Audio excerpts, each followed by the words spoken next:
Hello guys, and welcome to the second episode of War Thunder. Today we will be flying out the FW-190A-5/U2.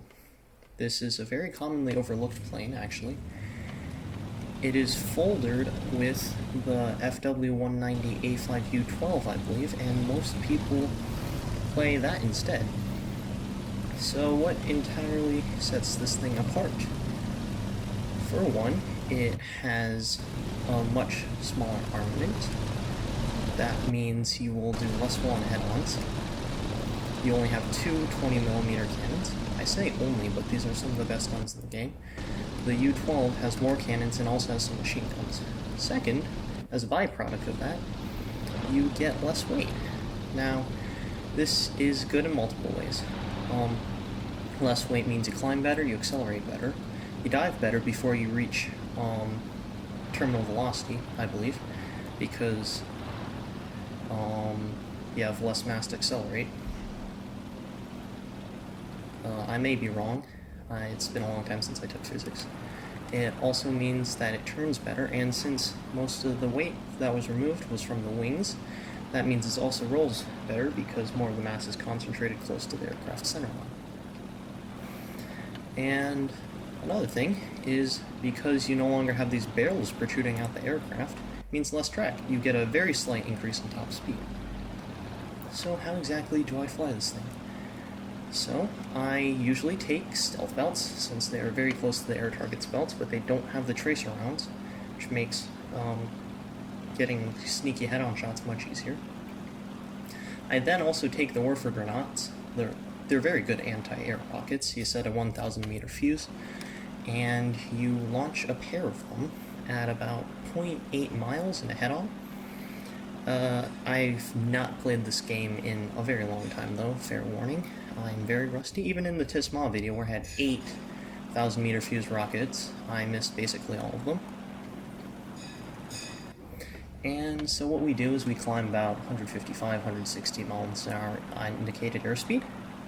And since we know this is an FW-190A variant, we know that it is very fast at low to medium altitudes, but the performance drops off rapidly at higher altitudes.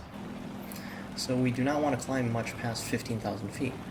Since this is also the lighter version, you can surprise some Allied pilots by using its exceptional roll rate and very strong flaps and decent turn to go into a scissors fight with things like P-51s, P-47s, P-38s if they're not careful.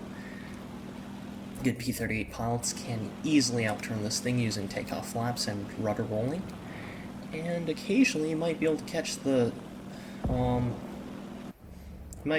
some Spitfire pilots that have taken full fuel or are just generally inexperienced with their plane. Sometimes you can actually beat them in rolling scissors.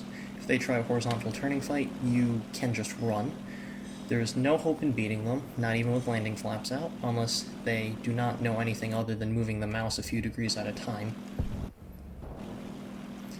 So, what do we have here? We have a squad of 3 players.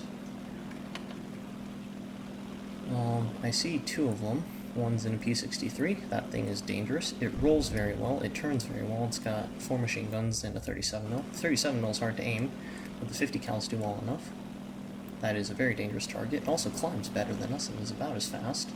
There's a P-51 climbing to the side, and last I checked, he had a Spitfire buddy, which again, we do not want to fight. So actually, I'm going to level off about 12,000 feet, turn inwards a bit,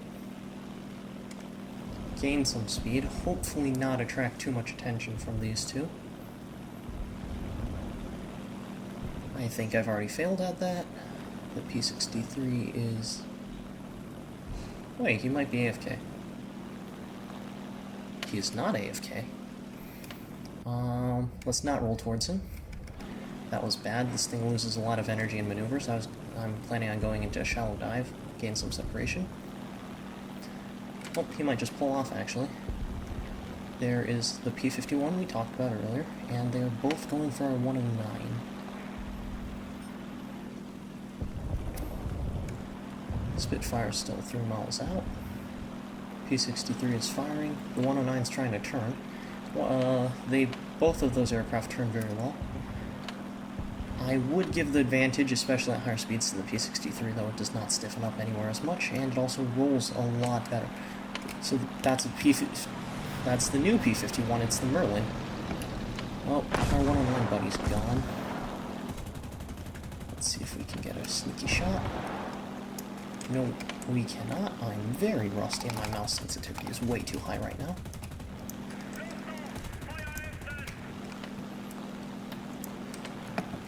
Should probably ditch these rockets. Where's the P-51? Oh, there's 3 of them on me. I'm going to dive down. And P-51 has extended off. There's something shooting. Oh, no, it's just the guy trying to shoot something. I don't know what. P-51 is still very intent on murdering me. This is not going well for us. We couldn't save our 109 buddy. That guy's using stealth belts. Pop takeoff flaps, pop landing flaps. P-51 got hit by the Spitfire. P-51 still firing. It's a cool skin. I might fly that thing out soon. If I unlock it, that is. I don't play War Thunder a lot anymore, as I've repeated multiple times. There is something behind us. Flaps in. It's a P-63. He's got a lot of speed. P-51 has been taken care of by our Spitfire buddy. Now the P-63 is on my tail. He's shooting. Roll. Keep rolling. Keep rolling. Lost visual. Not good. Lose the fight. Lose sight. Lose the fight, as they say. And I am in a slow 190. Did they change something with the flight model? Okay. Unfortunately, I don't think I can help with that guy. Seeing I'm very low on speed. I can't yank the nose up either. And he doesn't want to take a head-on either.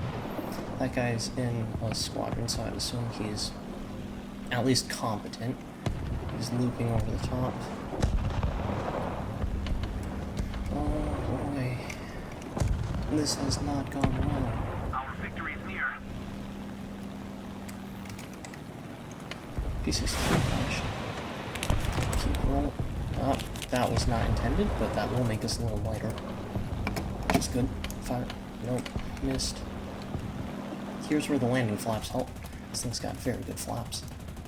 As long as you don't mind losing a bit of speed. I can't aim. I've completely forgot the trajectory of these cannons. I should have taken air targets belts.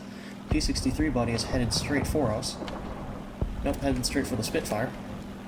We've got to keep that guy alive. I'm a support fighter. I cannot carry. Unless I try very hard and am very good at the game, which I am not. Not anymore, at least. Hopefully this guy will run out of 20 mils, if he hasn't already. Keep rolling. Don't want to lose too much speed, so I'm popping flaps.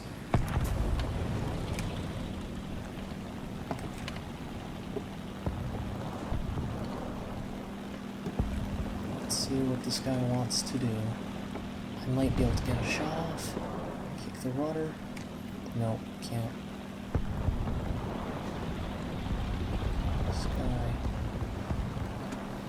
At least the Spitfire Mag 5 doesn't roll too well.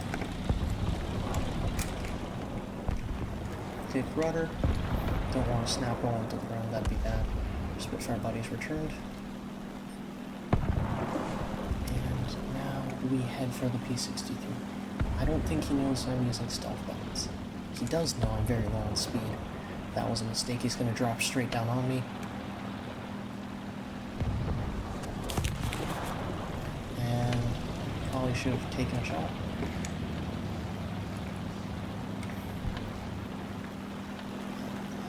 I might be able to get this guy. He does not.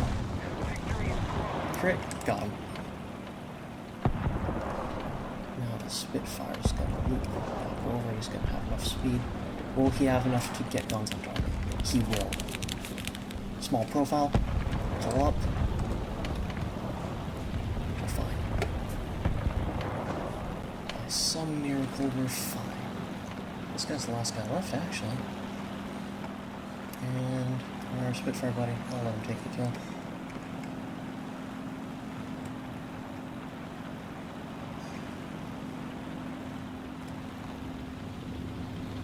I'll just like pressure him into the ground or something.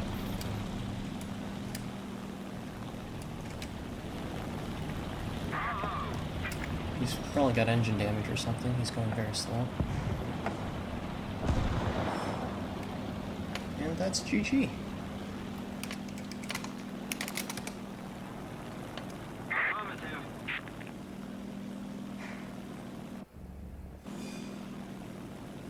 So, could have gone a lot better, could have gone a lot worse. We survived a 3v1.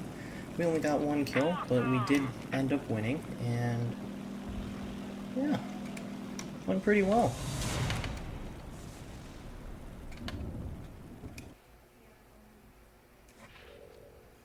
So let's see what rewards we get.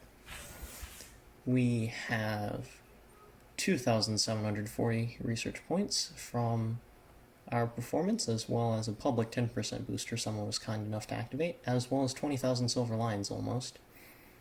Of course, I'm researching a tier 6 aircraft, so that did not add much. But yeah, that concludes today's episode on the FW190A-5U2, an often overlooked plane that has its strengths as a support fighter. Well, see you guys next time.